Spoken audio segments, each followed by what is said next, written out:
Come be a part of Doc Holliday's Rock Splitting Politics with your host, Dr. Ed Holliday. Hear the voices of liberty speaking all across America. Doc Holliday provides thought-provoking interviews and commentary about the issues and actions that are afflicting this country and what we need to do to get America back on track. Get fired up, get inspired, get on board with Doc Holliday's Rock Splitting Politics right now. And here we go.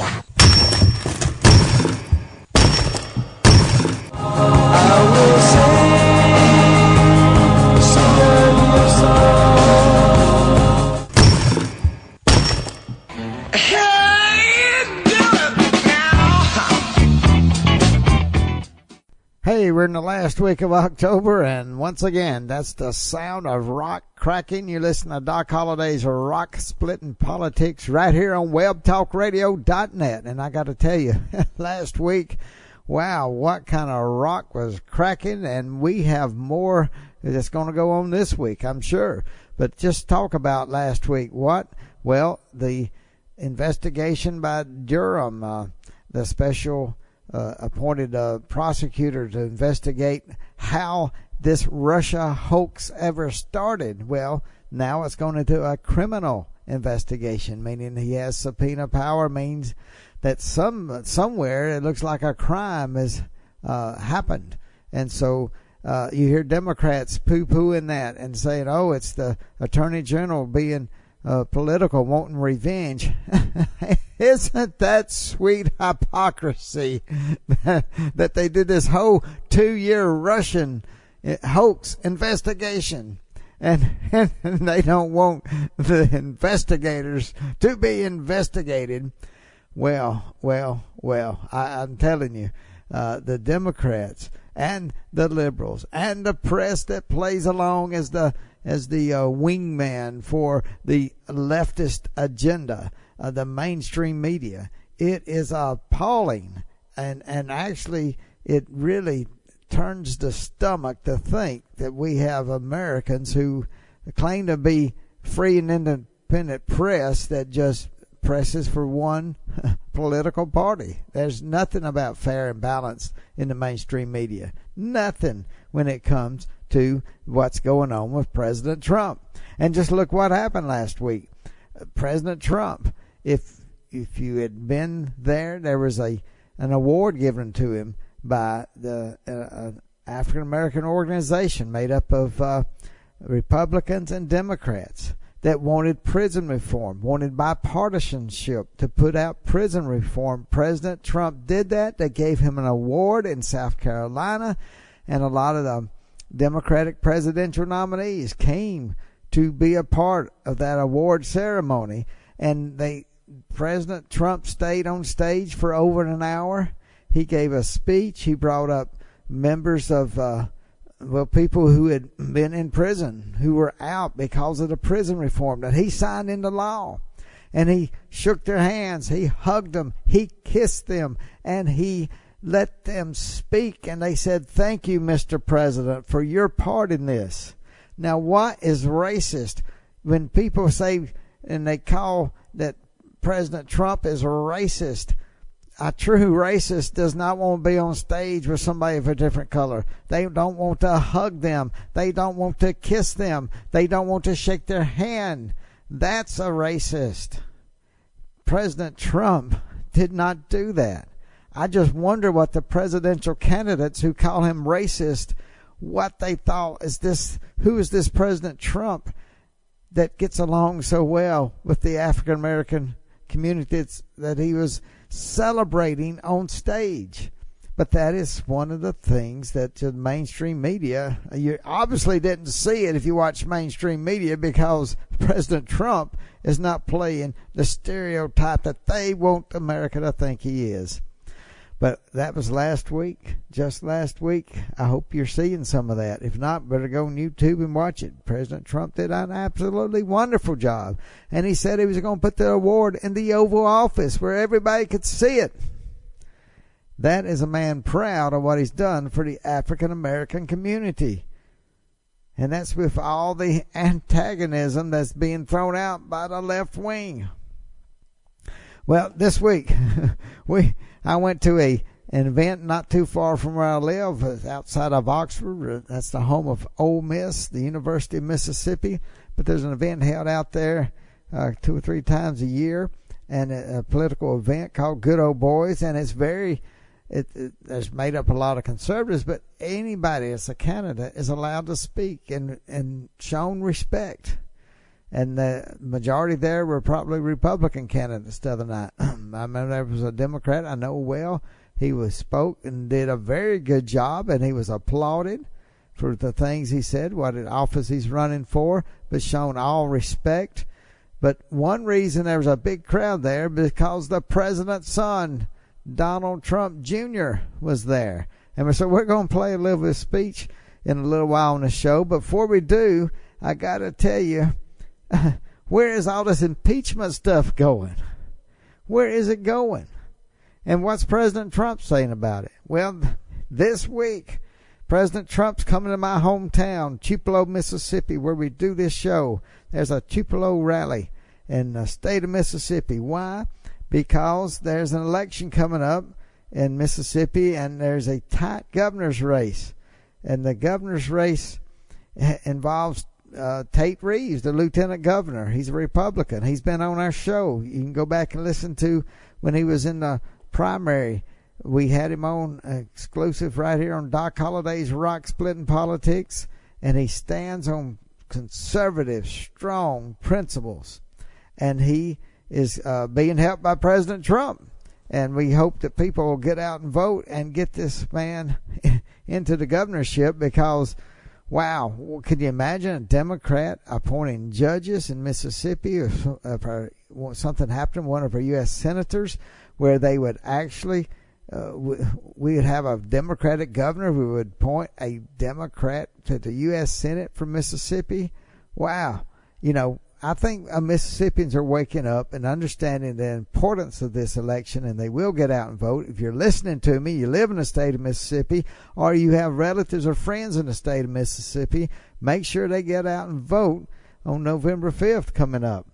And I just want you to know that President Trump's coming into town. I'm proud he's coming into town, and we'll give you some detailed on-site reports next week about President Trump's trip to Tupelo, Mississippi.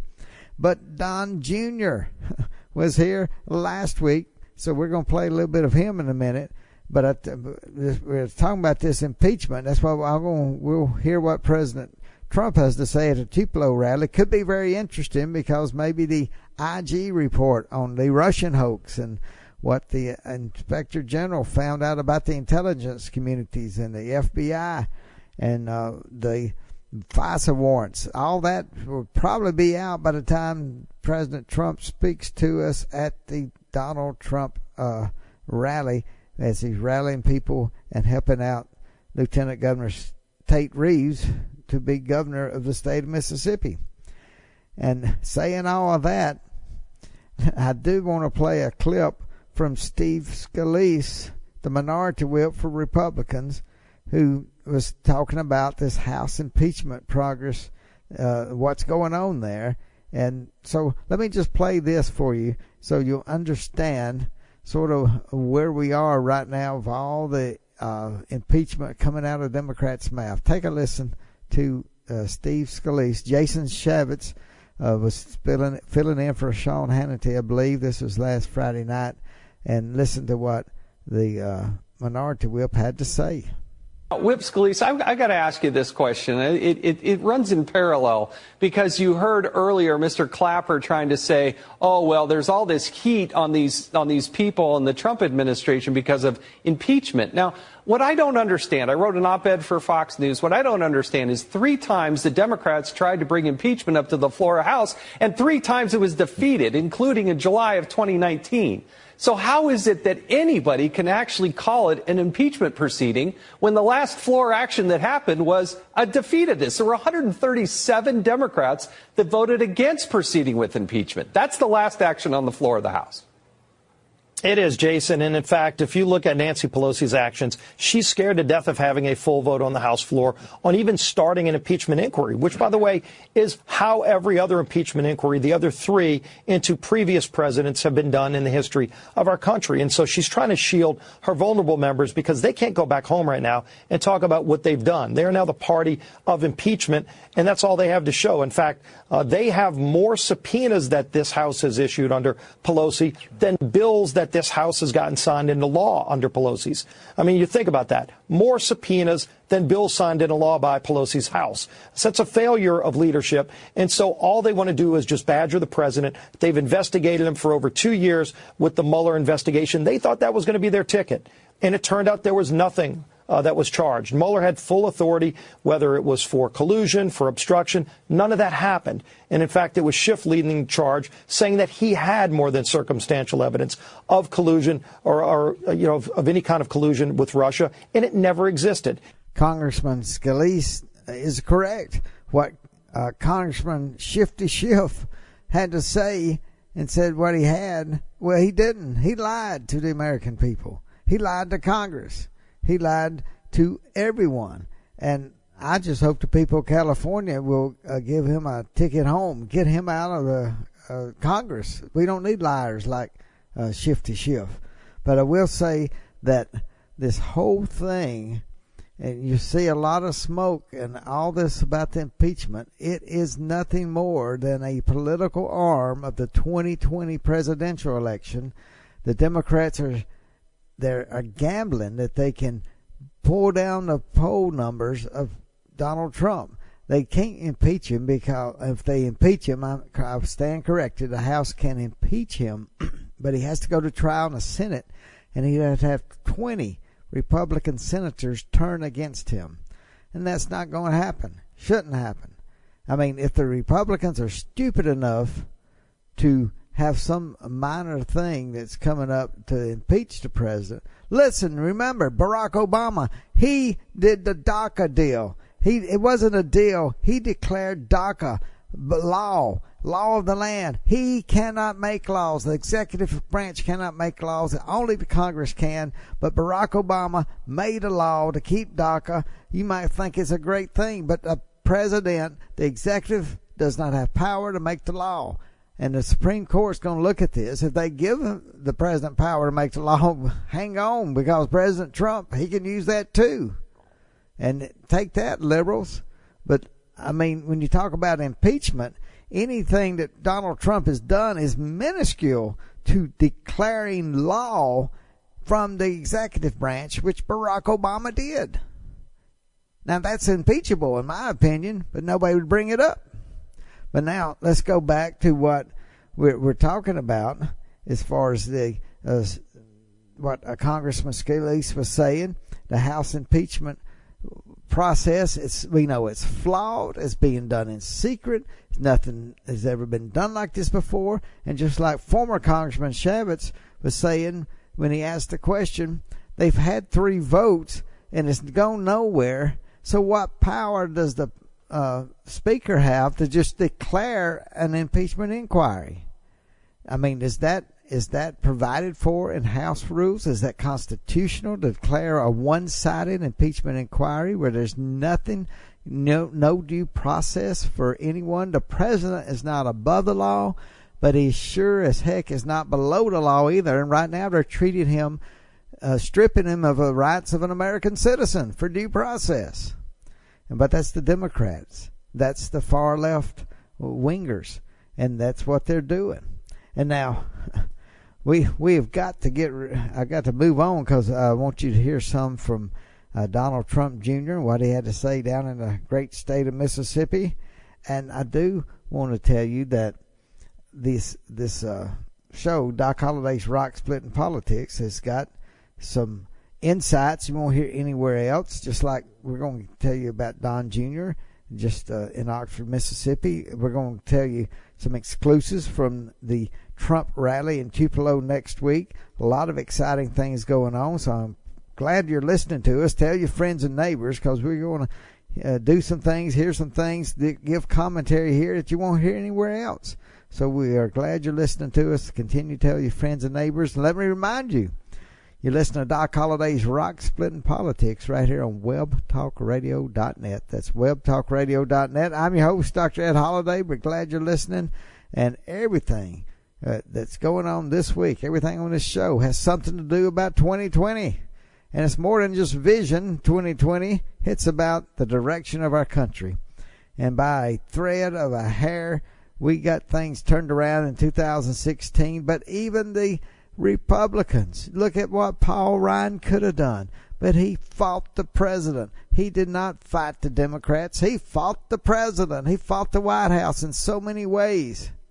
And you know, in that weakness, it caused the Russian hoax was talked about like it was truth over and over and over. So the only illegitimate election was the one in 2018 because the media and the Democrats, and they were talking like Trump would be going to jail any day because everyone, I don't mean the word everyone, but everyone who listened to the mainstream media, the majority of them were thinking that Donald Trump colluded with the Russians. Many think of it about that to this day. And that's one reason why everything's done in secret with this impeachment inquiry, because they want to cherry pick words they want out. They don't want the truth out. They want the numbers, the favorability numbers of President Trump to go down, down, down. They got a playbook. They did against George W. Bush. They've done it when people ran like John McCain and like Mitt Romney. They have the playbook to knock down favorability numbers. And talking about Mitt Romney, let me just say his crusade, or whatever you want to call it, against Donald Trump, it is sickening. We got behind Mitt Romney. I did. Others who had some hesitations about his candidacy, but when he won the nomination, we got behind him 100%. We gave him our loyalty. We gave him our work. We gave him our hard earned money to make sure that he could try to beat Barack Obama. He didn't. But we got behind him. Where's his loyalty to the party that gave him the Republican nomination? Where's his loyalty? Where's his pat on the back for those who helped him in his time of need? I say the same thing about John McCain, the late John McCain. He's passed away. I'm not going to say anything bad about him now. But I tell you, he could have punctured the balloon of Obamacare and it'd gone down like the Hindenburg helium balloon. But I'm telling you that I just don't understand Mitt Romney. The same people who accused him of killing people, accused one of the nicest men to ever run for president of the United States, that he was a killer, that he was an animal abuser, and misogyny. All these things they accused him of to make sure he didn't win the presidency. And these same people he is working with to belittle President Trump. Unbelievable. Where's your loyalty, Mitt Romney? Now, let me remind you, we got a book right here. Doc Holliday has a book called Bedrock Truths. You need to know about the Bedrock Truths. I wrote that along with Dr. Alveda King, Dr. Alex McFarland, and you can get that book right here on Doc Holliday's Rock Splitting Politics. You can look at the book cover there, and it'll take you right to the page, www.docholliday.org. You can go there. Other books we got there for sale. Love to get you a copy, and glad you're listening to Doc Holliday's Rock Splitting Politics. Hey, Don Jr. was in town. Told you about that.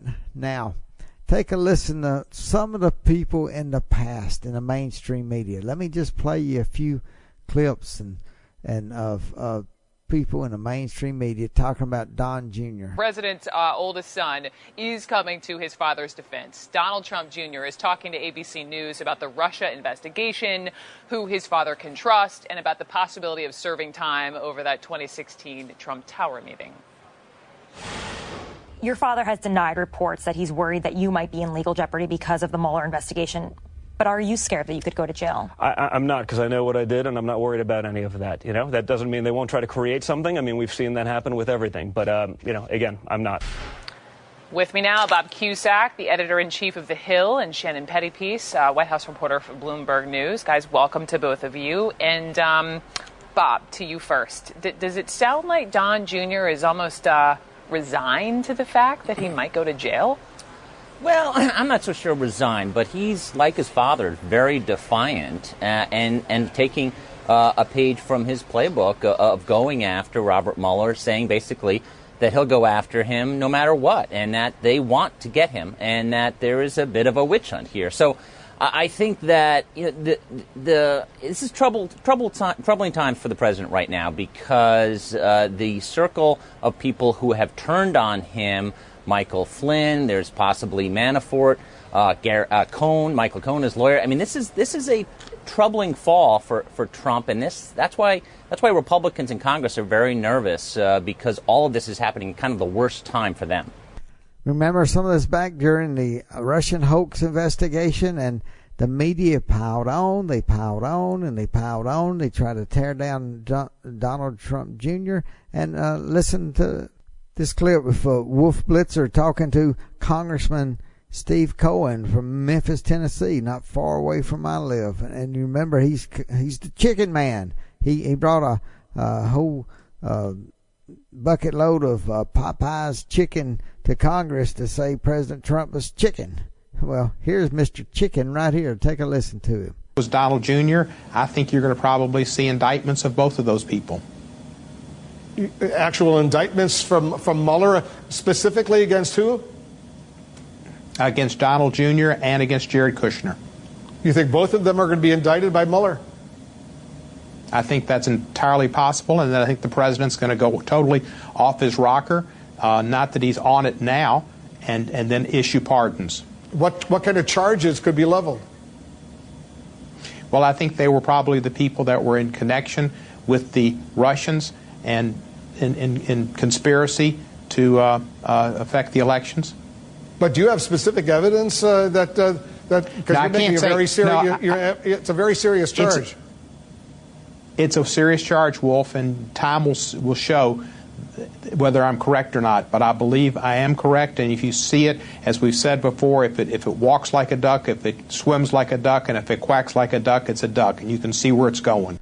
Well, Steve Cohen, Congressman Steve Cohen, I can just say, that's a bunch of chicken squat. And Mr. Chicken, you're the one that's scared. And let's just bring Donald Trump Jr. in here. I'm going to let you listen to about 4 or 5 minutes of what he spoke at just last week in Oxford, Mississippi, when he was down to help Tate Reeves run for governor and get elected in the state of Mississippi. And his dad's coming, President Trump's coming this week. So take a listen to Don Jr., and then we'll wind up the show. Or commies, whatever you want to say these days, God only knows. They're confused, but we're not, are we? We're not, are we? And I'll tell you, there's one person who's not confused, and that is Donald Trump Jr. They keep trying to hit him. They keep trying to do investigations and put him in jail. He shrugs it off. A big Mississippi welcome to the president.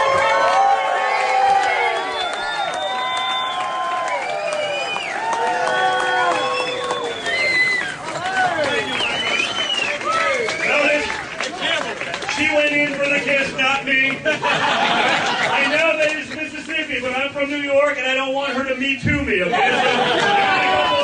So, right, Princess? Well, thank you, Mississippi. Is it good to be back here? I love seeing some young kids out here learning a little bit about politics and fighting for conservative values. We got enough young kids that are brainwashed with that level of crap that they're spreading up north, so it's good to be here. Thank you, guys. Thank you. Well, guys, we got a year and 2 weeks where we need you all fighting. Okay? We need you fighting for Tate for the next 12 days, and then we need you fighting for us, for yourselves, for your kids, for your grandkids, and for America for the next year.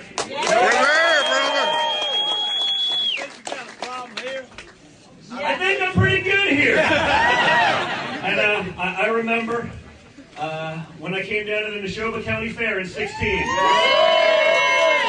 I was with Governor Brian. It was a great time. I walked around like, oh, this is crowded. What do you think it's like here? He goes, it's about 99.9% Trump. The other guy is really confused. Yes, sir.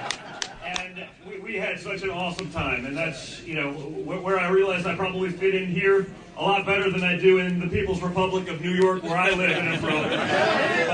Well, when you're into the stuff that I'm into, I end up being here a lot more often. I end up being in places like this, with, the Rust Belt all the way down to the south, being a hunter, a fisherman, a competitive shooter, all of those things.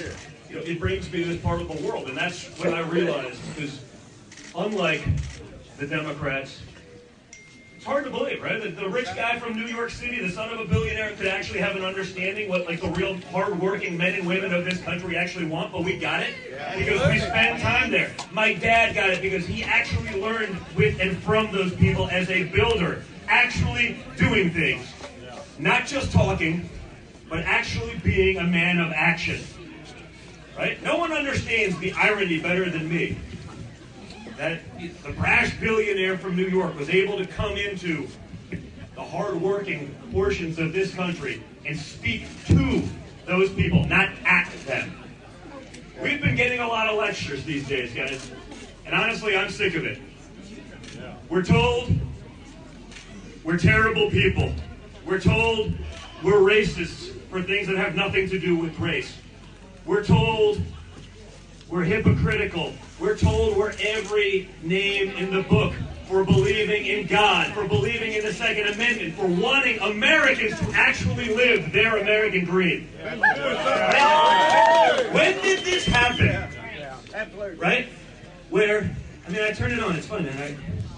I turn on the TV shows in the morning. These are terrible people. They don't want to support people in far-off countries that hate your guts, they hate your freedom, they hate your religion, they hate everything about you. Yeah. But we're supposed to take better care of them than we are our veterans. Yeah. We're supposed to take better care of them than we do actual Americans. We should take American taxpayer dollars and make sure they have everything they could possibly want when the people that are actually contributing that pot don't. And guys, I've had enough of it. Right? Just look at the Democrat debates, because to come to this part of the country, all over it, whether it's here, whether it's up north in the Rust Belt, I get it. There's a lot of Democrat history. There's a lot of tradition. And I can't tell you in 2016 how many times I heard from people, Don, we're with you, but if my grandfather knew I was voting for a Republican, he'd be rolling over in his grave. Come on. There's a great history of that here, right? And I get it. And I understand the history. I asked these guys, okay, I understand fully. What would your grandfather say about today's Democrat Party? What would he say about today's Democrat Party platform? He'd be rolling over in his grave, and that's what I say. Welcome aboard. But it takes that to get it, because it is hard to overcome that history. It is hard to overcome that tradition. Its way. This isn't your grandfather's Democrat Party anymore, right? We've seen what? It's 4 sets of debates. The last debate, they spent more time talking about Donald Trump's Twitter account than they did about China. But Don Jr. went on and he told a couple of stories I'd never heard before, and talking about his mother was from Czechoslovakia. And she, her parents would make sure that Don Jr. got to go back to what was at that time behind the Iron Curtain and stand in those bread lines. He saw people standing in the bread lines, and this is back before the Iron Curtain fell down. And I'm telling you, he knows some of these things. He got more knowledge of the dangers of socialism and communism than anybody in the Democratic Party, it seems like. So it was really interesting to hear Don Jr., like I said, coming down, the son of a billionaire who identifies, and his dad connects to the working people. That's why he's called the blue-collar billionaire. Donald Trump makes a connection.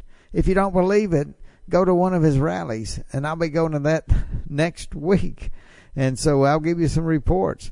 It's coming up, Tupelo rally November 1st in Tupelo, Mississippi. So Doc Holliday's planning to be there. We'll get you some first-hand reports. And for next week's show, I can't wait to see what happens between now and then. And we'll be back next week with a show that you'll really want to hear.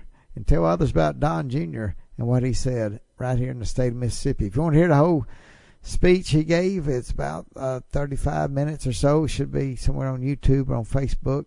And next week, another great show. We'll tell you about the Trump rally right here on Doc Holliday's Rock Splitting Politics.